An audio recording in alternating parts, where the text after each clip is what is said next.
Today on Fakir's Workout, we're going to discuss 4 of the best tools or toys for training the back. Now there are 4 key points I want you to keep in mind regarding back training. So let's get started. So when it comes to the back, it will also include some of the muscles at the base of the neck as well as the center of the spine. And while we like to think of back training as something that's isolated, quite often it integrates the muscle groups of the shoulder girdle and sometimes the hips. My second point has to do with hand placement. Whether narrow or wide, hand placement will determine the development of your back, especially for bilateral movements. Also, training angles. Now, as far as back training goes, you can train from a perpendicular position, a nearly high parallel position, or a low parallel position.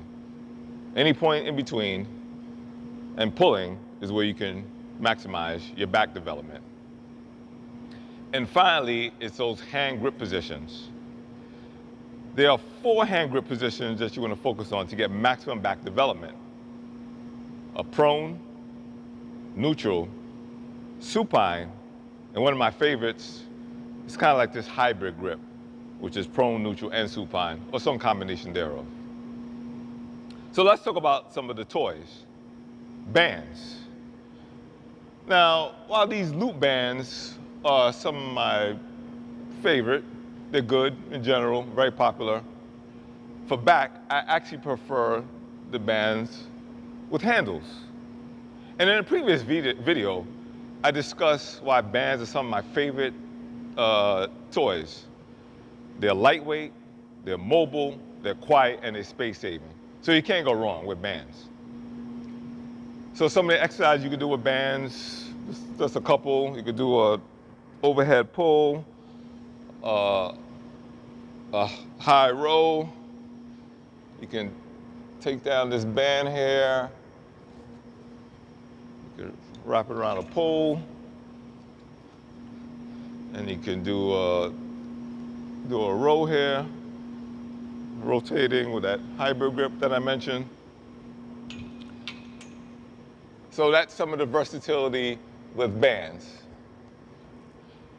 The second toy are cable machines. Cable machines are located in just about most commercial fitness centers. Cable pulling machines, or cables for short, can also be found in collegiate, residential, and hospitality fitness facilities. And they pretty much are similar to what you could do with a band in terms of training at different angles. The most common, very common cable exercise is the seated pull down or the row. But also you can do unilateral exercises, and that's where I think cables really shine. So we can do kind of like a high roll or like a pull down. Another unilateral exercise is your low row.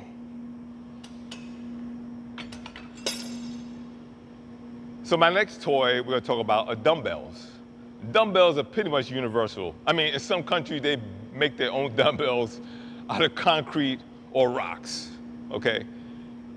And dumbbells are best for bilateral or kind of alternate exercises. We have some dumbbells here. And you can pretty much, if you have a pair, or you can do some unilateral exercises. But bilateral exercises, you can do some basic rows. You can do some deadlifts. And upright rows here. All right, and some shrugs. This weight is kind of light. Or if you have a single dumbbell, a single arm dumbbell row. Okay? And finally, my favorite toy is a suspended bodyweight trainer such as the TRX. And just like bands, suspended bodyweight trainers are a unique training system and very versatile. So, in other words, and while this discussion is primarily about back training, you can use a suspended bodyweight trainer, such as the TRX, this is called the SBT. You can use it on just about all the major muscle groups.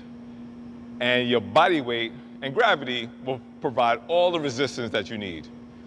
So here's a couple of examples. Some pull-ups here. All right, well, we can get into our row, classic row motion. All right. So there you have it. Bands, cables, dumbbells, and a suspended bodyweight trainer. 4 of my favorite tools or toys for training the back. And that's how we do it here on For Kev's Workout.